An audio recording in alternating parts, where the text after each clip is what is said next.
Hey guys, welcome to A Connection is a Connection, where every story reminds us of how powerful human connection really is. In each episode, we dive into real conversations filled with laughter, honesty, and the kind of moments that make you stop and think. So, let's get started. All right, let's get this going. You ready? Yes. Okay. Guys, we are taking a break from business talk and dive into the personal side. Let's welcome Vanessa Thompson. Vanessa, can you tell us a little bit about yourself? Sure. My name is Vanessa Thompson. I'm recently married almost 2 years to my husband. We have 4 beautiful children. Our oldest actually just moved down to Costa Rica. Whoa. Yeah. Nice. She moved there the end of September. She met her now husband There? there, yes. Wow. While she was studying abroad during COVID. They were friends for a long time, and they finally decided to make it official, and did the whole long distance thing. And so every, I believe, 3 months they were like either she was going down there or he was coming up here. And then the first time my husband and I met him was on our wedding. Oh, So wow. that was really, really fun, and he's just the sweetest. And then they actually just eloped on Black Friday. Holy smokes. Yeah. And then our oldest son, Josh, just turned 22, or I'm sorry, he'll be 22 tomorrow because he's a New Year's Eve baby. And then our youngest son is Brian, and he's also engaged. And he's engaged to his high school sweetheart, Alyssa. So Nice. We're busy. And then our youngest is Jessie. She's 17. She's a junior here in the Scottsdale area. So Nice. yeah, so we're busy. So now stepmom and dad get to go down to Costa Rica and try to plan a wedding. So we need to get my passport renewed and all that because I got my name changed and everything. So we need to do all that and get down there and get them like officially married, where he walks her down the aisle and all that fun stuff. So I guess long distance did work for them. it worked. I was like, I don't know how y'all did it, but I couldn't do it, but they did it. So wow. Good for them. yeah, That's awesome. Yeah. All right. So you ready for the questions? Okay. All right. What's one thing you've learned about love or friendship that you wish you'd known sooner? I think so. I've been married before. Yeah. Just to be mindful of who you're marrying, because I married a Dr. Jekyll and Mr. Hyde, and it bit me, in the butt. But in the long run, like I look at it and I see that God had his hand upon me the whole time, for sure, because there's no way I could have gone through what I went through if it wasn't for him. So just, be mindful of, just little things. Yeah. Just because those little things turn into big things, and then those big things turn into ginormous things, and you don't think about it, but it really is a big thing, because it's just, it sounds silly, but like it really, they are like little things turn into really big things, and Sure. it's just, you have to be mindful of that. And I think God, like I said, protected my daughter and I, for sure. And just be thankful for, when God puts you in a situation, that he will get you out of those things, because it may not seem like it, but as long as you have your faith, I think that's important, because that's what got me through, and I couldn't have done it without him, for sure. So Absolutely. It's interesting how I heard actually one of my pastors talked about this, and he said, we will do research. We buy a new car, we'll do all the research galore before we buy that car. But getting married, we don't.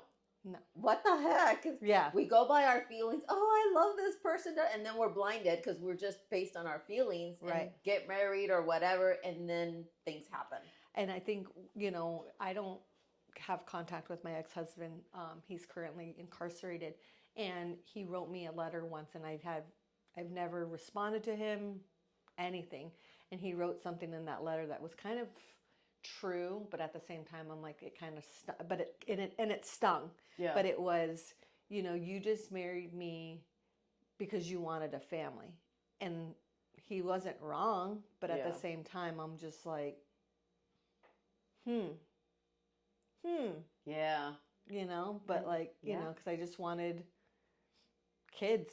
Granted, I only have, I had my biological, but like my older three, those are my babies. Yeah. Like those are, I've known my current husband since I was 12 years old. Yeah. So I've known his babies since they were in their mom's stomach. I went to his wedding when he got married the first time. That's how funny like our relationship is I wouldn't say funny, just how God just brought us back together. And that's how we met, was through the church that we first started going to when we first moved here, was how we met. And it's just funny how it came full circle, and God was just like, no, you just needed to wait a little bit, and you had to go through some things for me to bring that back to you, bring that biggest blessing to you back. So that is true, though.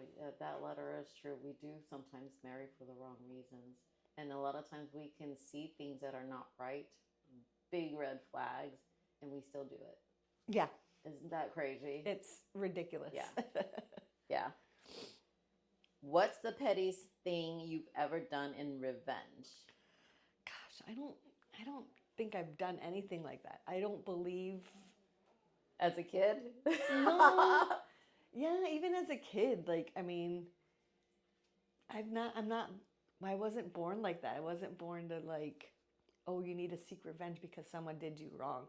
Yeah. I could have done a lot of things especially with my ex-husband, wrong, could have done so many things, but I was just like, I just wasn't raised like that. I don't feel like that my faith tells me, just because somebody wronged you doesn't mean it's right to wrong somebody back. Mm-hmm. That's just not who I was born, or how I was raised. So yeah, I don't think for me that question applies, but I don't. Yeah. Yeah. It's like, I believe it's, don't hate the person, but hate the sin. Yes. Because we're all, God's children, and it's really not them as a person. It's just sin, what they're doing. Right. I was taught, you don't hate, I believe when I was a kid, I think I said, I hate you or something. My mom's like, you never hate somebody. No. You might not like them. You might not like what they do, but you don't hate them. Yeah. Unless they have done you wrong. I don't even hate my ex-husband. He chose what he wanted to do, and that's on him. That's his sin. Mm-hmm. But not hating somebody, I can't hate or be spiteful or revengeful. That's just not who I am as a person. Yeah, exactly. If you could change one thing about the world, what would it be? Gosh, I was talking about this last night with my husband, and I was saying, for me, I've been very fortunate that I've never had to go without food. And I think that's a big, big thing, is just making sure everybody's fed. Like, I don't, like, that's, it's like a whole Miss America thing, like, I want to end world, or have world peace. Mine is just hunger. Like, I don't want, like, I don't want anybody, especially a baby, like, that just breaks my heart. Like, I would change that. Like, if we could change anything, is making sure everybody can eat. So yeah, we live in a world that we want like all these big things, but we forget to be grateful for the small things like that. Yeah. Or waking up, breathing. Yeah. Like being thankful. Thank goodness that I woke up this morning. I'm breathing. I'm alive. Yeah, I know. I woke up this morning to dumpster trucks and weed whackers, and I was just like, oh my gosh. I'm like, really? And I was like, well, I can't be mad because I'm alive. So yeah, we got to definitely remember those things. It's a hot dog a sandwich? Ooh, that's tough. Yes and no. I don't know. I mean, it is meat between two buns, or two pieces. But it's not even two pieces of bread. Actually, it's one piece of bread. That's the dilemma there. So I would say no, because it's not two pieces of bread. It's only one piece of bread, and it's just something in the middle. So I wouldn't say no. It's not a sandwich. Do you like hot I dogs? love hot dogs. I You love do? a good QT hot dog, but not Circle K. My husband's like, that's really weird. Recently, we've been going to Costco like on Sundays for just like a little Costco day and just going to have hot dogs. As weird and simple as that seems. I have to say that though their hot dogs are good. I love their hot dogs. Yeah, they really are, and it's like the most simple freaking hot Yes, dog there I'm is. just like I'm a simple person, so like a hot dog and a Coke, I'm golden. Yeah, Little things that doesn't it doesn't take much to impress me. So. totally. What does success look like to you now versus 10 years ago? Again, I think it's just what I've come out of. My ex-husband was incarcerated 10 years ago, so he'll actually be getting out next April, or this coming April. And so, like, what my life was then and what it is now is just so different, and it's just such a blessing. Just like I said, what I went through, and now where I'm at, and it's just vastly different and a good good difference. I wouldn't say it was success. It was just my faith again, getting me through that. That's my success, is just my faith keeping me safe, me and Jesse safe. And we couldn't have asked for anything better, just because it was tough. Don't get me wrong. Anytime you're a single parent, it's hard. Yeah. Whether you have, or whether you co-parent or you don't co-parent, but I think it's just a blessing, that we were safe. We were always safe. Yeah. So that's the biggest thing, I think. Well, this is where this question comes in. Do you have a testimony from God? Absolutely. I was, born into a family that, went to church, were, deep into church. My dad was a pastor's kid. Really? Yeah. Like associate pastor, so not like senior pastor, but like, the church he grew up in, he was, the kids he grew up with, it was their dad who was the main pastor and stuff. And so that, and then just, my mom was born Catholic, but then converted to Christianity when she met my dad. And then same thing, they went to church and they did the whole church thing. So maybe, yeah, we went, but I had a relationship with God. I always, knew that there was a God. I always, went to private schools. So like, I always did that, and fell away a little bit between like getting out of high school and like starting college and stuff. And I just was like, okay, so we'd go here and there, but my faith wasn't like, and then right before I got divorced I was like, okay, like something's wrong, but I don't know what it is. Couldn't put my finger on it. It's like, I need to get back into church, even with my daughter going to a private school.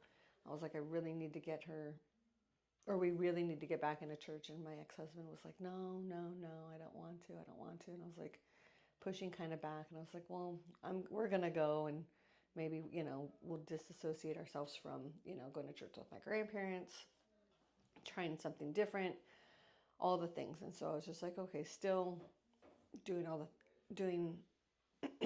our thing, just the two, Jessica and I doing our thing, and him just doing whatever. So I was just like, well, I need to do this, because she needs to know that if something goes down, that like our faith is going to keep us safe and everything. Again, like we were very blessed that like nothing happened, we never went without. So we were always sheltered, fed, clothed, everything. But that's just because, God had his hand, guiding us, saying, okay, yeah, it's going to be tough for a little bit, and we even moved away for 9 months, and that was hard. But I think that's where my faith kind of took off. We moved to Oregon, and while Jessica was at school, I worked overnight. So, during the day, I had the day to do whatever. And I actually found a church that had a really, really amazing women's group. And these ladies just poured into me, and I just loved it. And like, I still talk to them pretty frequently. And it's just, and anytime we go back, they always welcome us with open arms, even my husband, and they just see how much of a blessing he's been to the both of us. And I just, and ever since, then we moved back, and then same thing, we stayed in church, and really got into the word, and just, made sure that God was like really, really, our faith was tested for a little bit, but I think it just with being so hard on myself to be in the word up in Oregon and then moving back, I can't like say how much that's helped me as a mom, as a wife, as a stepmom, as a friend, and just little things that just God plants in my life, and I'm just like, okay, like, I see that what you're trying to do, like you're planting little seeds here and there, and just God just has always been there, and I'm so thankful for, I'm gonna cry for that, because it's just so like such a blessing. Yeah. God usually sometimes lets things happen in the difficult times to bring us closer to him. Yeah. And we can get to, the worst point, or just such a worst situation, where that's where we really go to him and acknowledge him, and it changes our life. I think, you have to be humbled every now and Absolutely. then. And for me to hit that, Yep. I was like, okay, like, I realized who my friends were at that time, or during that time.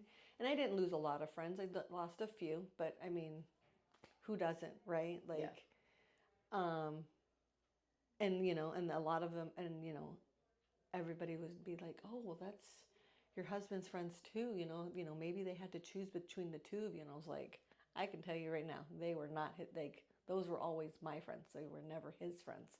And if they leave, so be it. Then that's somebody saying, or God telling me, maybe they didn't need to be in your life for a reason.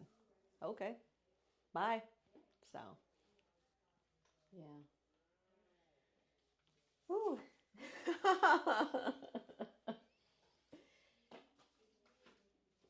Talking about, it's interesting, you're talking about God's word. You and I have, with your story, we have a similar story. Putting God's word above ours, our thoughts, our feelings, everything just changes you so much. Oh, absolutely. Absolutely. It helps with your life so much. Oh, 1,000%. And we're so used to, especially in this world, like, pay attention to your feelings and your thoughts and your heart, and it's pushing us away from the word. Right. It's completely doing that. And then what happens? We fall on our freaking face, and we end up in situations that we shouldn't end up in. Yeah. Yeah. We need to definitely be more aware of that. Oh, absolutely. I think just, like you said, you sometimes you do have to fall on your face for you to be humbled, like I said. Yeah. And because it's almost like, okay, you did that on your own, which we all have. How did that work out? Yeah. No, not so good. Nope. God's the only one that's going to get you back. Yeah. Like on your feet, yeah. Not just like to your knees, to your feet, standing tall, and say, I can do this. But with him. Yeah. He can do that, because we can't. No. We haven't done that. No. Obviously, and that didn't work out. No. But you're trying. You're just like, well.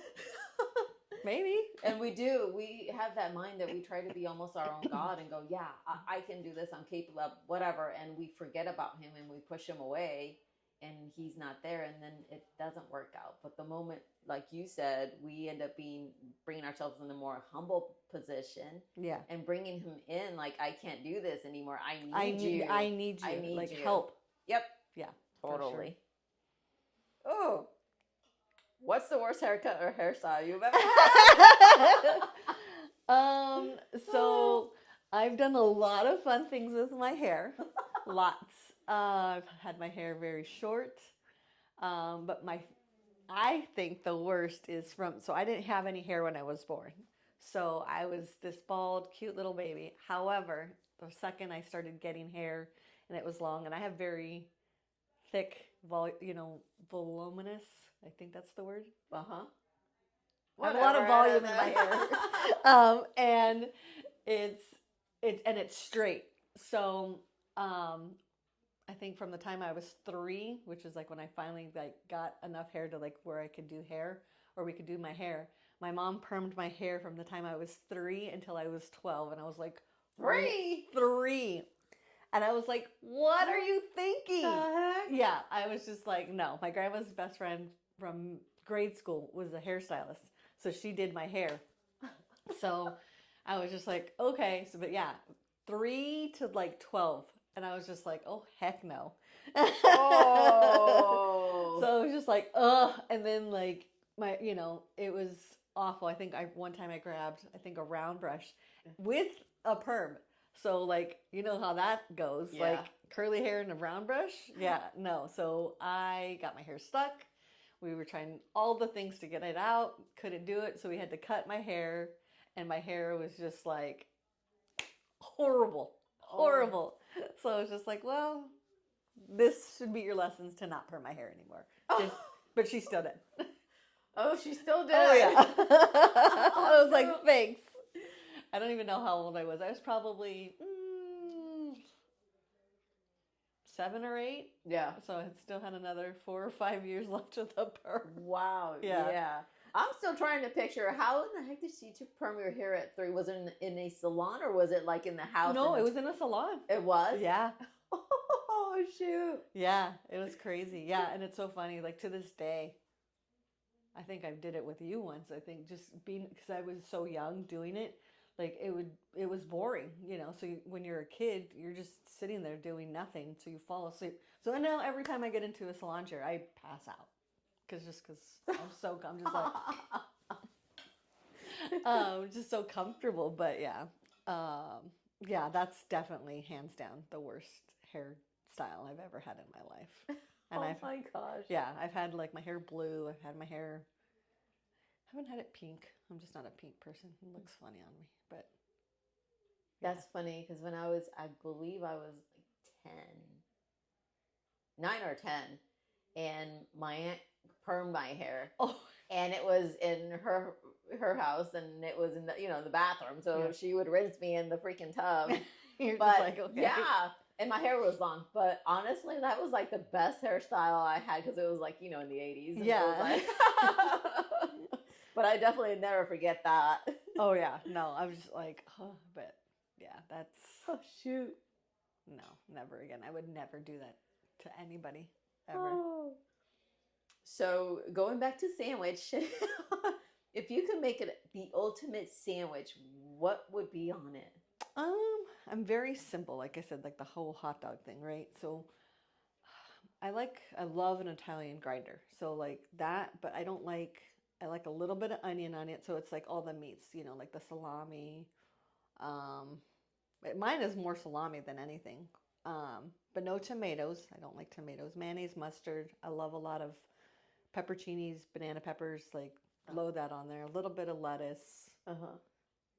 And like 1 or 2 like little, like slightly slivered red onion, but not like a lot of red onion. But no, very simple. Nice. Yeah. Nice. What's the dumbest thing you've ever done for a dare? Gosh. I don't do dumb things. You never did dumb things as a kid? No. I was afraid to get in trouble. I'm the oldest. Oh. The oldest always gets in trouble for everything. So, yeah, no, nothing really. I don't think so. Oh man, I drank whiskey at school. Ooh. I got drunk in PE class. Oh, this wasn't a dare. I just was dumb and stupid. I went off campus or snuck off campus with a boy. Not even a boy. He was 4 years older than me, 5 years older than me.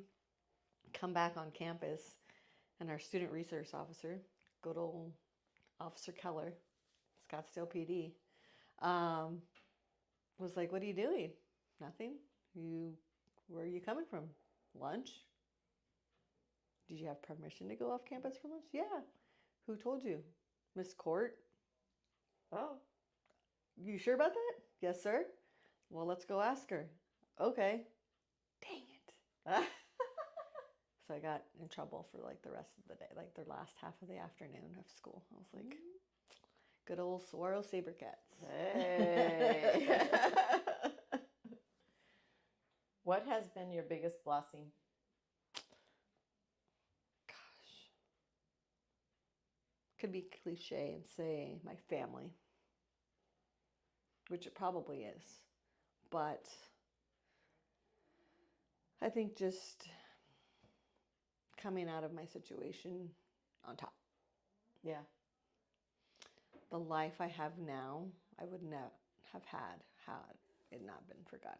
I think that's my biggest blessing. My husband, my children, yeah, they're great. I couldn't ask for, but my family, my grandparents, my parents, everybody's done so much to just make sure I don't fall too far on my knees. I want to say, because I don't want to say I fell flat on my face, but I got pretty close. But they were all just helpful in so many different ways. Whether it was my girlfriends, especially one of my girlfriends especially, she always took Jessica for me. She always, just because I only had one and she had 3 girls. Yeah. And she's just like, let me just take her. And she always had her, which, allowed me to work when I needed to work. And she never asked for me to give her money. She always took Jessica like she was one of her own. And just always thankful for her especially, because she did a lot for the 2 of us. Like I said, just making sure Jessica never went without as well. Just like I said, always including her. Yeah. And stuff like that. Yeah, just my family, my extended, non-extended family. Yeah. Now that you know that your ex-husband is coming out of prison, how do you feel about that? How do you feel about him in general now versus back then? I don't have any emotion towards him. Him getting out, it freaks me out. And I can't let that fear bother me. It's not from God. No. Yeah, I just have to give it to God. Yep. And my husband and I talk about this all the time, and it's not a hot topic in our household just because we don't talk about it. Mm-hmm. But like the fact that it's coming up, it's right before my birthday. It sucks because I'm just like, now what happens? Like, does Jessica want to have a relationship with him? Does which if she wants, okay, but there's going to be obviously some like guidelines in place. Just so many things about it, and it scares me. But again, I can't let I have to have my faith over my fear, more than anything. But it's a little terrifying. So, but it is what it is. Just like you said, just leave it to God and pray for him. Yeah, and I do. We do, and that our Jessica and I pray about it. Yeah. Pretty frequently. She does, you know, and I know she prays about it a little bit more than I do. Yeah. But I do, and I just have to be like, okay, God, like whatever happens is, you know, it's in your hands. That He'll do his work. Yeah. He definitely will. And So. who knows, he might work in him too. Yeah. All right. Coffee or tea? Ooh, depends. Definitely an iced coffee girl. Like year round. I could drink. Really? Oh yeah. Like when we lived in Oregon, I would come, you know, and up there it rains so much. I would come into work, you know, February, March with iced coffee in my hands. Everybody's like, you know, it's raining outside, right? Like, you know, I'm from the desert, right? Like, it doesn't change. Tea, iced tea. I'll drink iced tea. Recently, crazy enough, after Charlie Kirk was assassinated, I was like, oh, you know, I'm going to try like his signature drink, which is the Mint Majesty tea and 3 honeys. And I was like, you know, I'm going to try it. Tried it, loved it. It's like my new favorite thing now. So like, I love.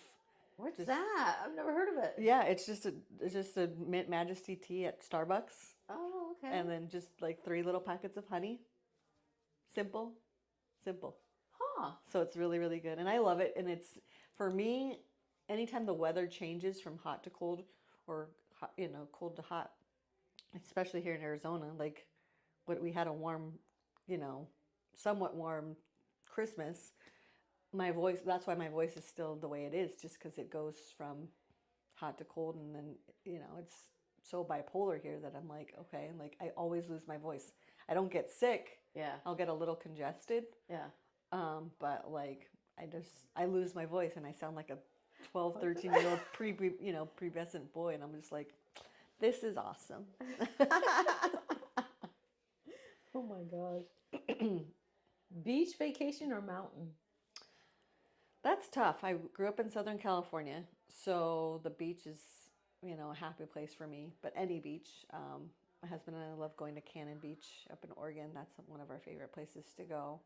But the mountains, my husband loves to ski. We got married up in Flagstaff. Okay. So it's hard. Like, I love both. That was like our biggest thing when we got married. Should we get married at the beach? Should we get married in the mountains? And, you know, so we love both. And my husband, like I said, loves to ski. And I really want to try to get back out there. And I'm just like, I'm getting too old for this. And my husband's like, I'm older than you. So, oh my gosh. So I don't know. But yeah, I would love to like get back on the mountain just to, so I could do, you know, we could do something together. Oh, yeah, there you go. I mean, not that we don't do enough together, but something else that we could do together. So. Yeah. Are you an early bird or a night owl? My husband will say that I'm an early bird, but I can rally and be a night owl. I don't know. I would say more early bird, just because you know, my family owns a restaurant, and for years I worked there. 20 or almost 20 years I worked there, so I'd have to be at work by 5:30 in the morning. Oh, holy cow! Yeah. So thankfully I lived close, so I would, you know, get up at like 4:45, be out of the house by 5, a little after 5, and still be there by 5:30. So for years, that's what I did. And yeah, and even now to this day, I think. Yeah, you're an early bird. I can get up early. Yeah, this morning was hard, like I said, just because like the dumpsters were, you know, we live in an apartment or a condo, so like the dumpsters were already at the condo by like 6 o'clock in the morning. I'm like, wait, but it's too early. Granted, we've been going to bed at like midnight because I work at a school now, so like we're on break, so I'm not used to. I'm usually in bed by like 9:30, 10, because I get up at 6 o'clock in the morning. But we've been going to bed late and getting up late. So and then he works for himself, so it's a hard thing. Not really. No, I know that feeling because I wake up from the what is it, the leaf blowers? Oh, yeah. I get so mad because I'm like, oh, damn it, I just washed my car and they're freaking blowing these leaves. They're going to get dirt all over my car. Dang it. And they always do. You're like, so. Oh, yeah. Who has been the most influential person in your life? Whew. My grandma. Ooh, yeah. Um, Even yesterday, like my grandma and my grandpa are both 85 years old, and just to see her resilience of like when she was a kid she had polio. She got married to my grandpa really young. They've been married 67 years as of November 22nd. Nice. And recently my grandpa's had a lot of health problems. Mm-hmm. He's beginning stages of dementia, Alzheimer's. Yeah. So her just taking on that right there in itself is just a task. My grandpa is not the nicest, Yeah. especially when so he has sundowners. So as soon as that sun hits, like it's on. Like it's just f this and f that, and it's not the person who he Yeah. who he was, and she just handles it with grace Yeah. and just she's just incredible. She's always been there for Jessica and I, and Jessica and her share a birthday. Mm-hmm. So they're the same person, just decades apart. Yeah. And it's just so fun to see them interact, Mm-hmm. And just, she's dealt with this with my grandpa, and then her mother had it as well. So like longevity runs in our family. So I'm just like, oh man, I'm going to live a very long time. I don't Yeah. want to live that long. I'm like, well, okay. But I think if I'm going to live that long, I just hope to have the grace that she has, because you just have to be patient. She's taught me you have to be patient. Yeah. With everything. Just, like I get so irritated with just people sometimes, and just like everybody. Yeah. But she just takes everything with a grain of salt, and just, she bites her tongue a lot. And sometimes I'm just like, like, how do you do that? Because I still, at my age, have to have the last word for everything. And I'm just like, you do it just with ease. And I'm just like, does that happen as you get older? Or, because I'm 41 years old, almost 42 years old, I still don't. I'm like, nope, I can't bite my tongue. I have to have the last word for everything. Oh my gosh. But she just does it with just grace. Like I said, she's just incredible, and she's just amazing. Yeah. So, has your faith ever been tested in a way that changed you? We already know about this, but yeah. Like we said, we went through it and stuff, but I think it's always going to be tested. Mm-hmm. It will continue. Yeah, you just got to make sure that you're right with God, because if not, then that's when you're really going to hit face first on the ground. Is when you're just gonna be like, okay, whatever. Nope, you can't lollygag. You have to be in it day in, day out, and just I need to get back into another women's group, just because our church doesn't offer as many. Mm-hmm.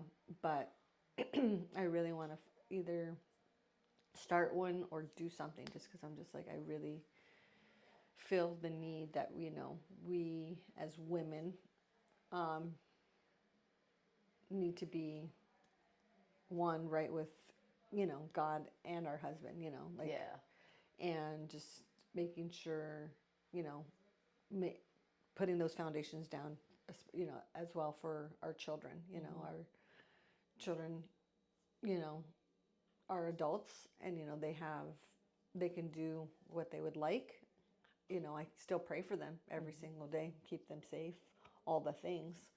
But you always want your in the long run, you just want your family, you want your your husband and your children in heaven with you. How would you not, like, I don't know how you wouldn't want that. Like, you're like, I love them so much down here. If I didn't have them up in heaven with me, I'd be heartbroken. I'd be like, what the heck? So all you can, you can pray and pray and pray, and just hope that they find their way. Yeah. Yeah, I think for all of us, it's great. We need to be in a community somehow, like you said, a women's group, a men's group, church, or something. We need that. We need a little bit of support here and there as well. Besides, I think as women too, where a lot of us are mothers. Yeah. So we always need that for sure. Especially because we are meant to minister our children. We minister our children. So why not? We gotta know what we're doing to do that. Yeah. Sometimes you're just like, I don't know what to do. Yeah. And you just want to shake your kids, and you're just like, what are you doing? What are you thinking? But so. Totally. Well, Vanessa, thank you so much. It's been such a pleasure, and just taking your time to just be here with me. Can you give me a 30-second commercial of your business or whatever you want to talk about and how people can connect with you? Yeah, absolutely. My husband and I, Rich, own a pool business. Our phone number is 480-540-4734, and the name of our company is Waterflow Pools. We've been in business for 24 years, so almost as old as our oldest daughter. I believe he started it right after she was born. So it's, more his than mine, but I help him on the back end with invoices and all that good fun stuff that comes with the business. And as far as for me, I would say,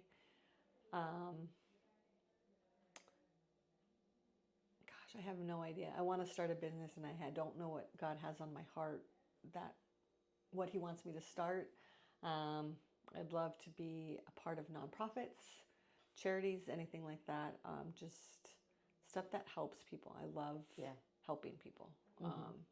Just because a lot of people helped me when I was going through what I was going through, and that's just my way of. I'd love to give back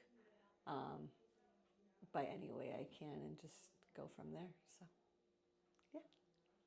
Well, thank you so much, and stay tuned for the next one. Bye, y'all.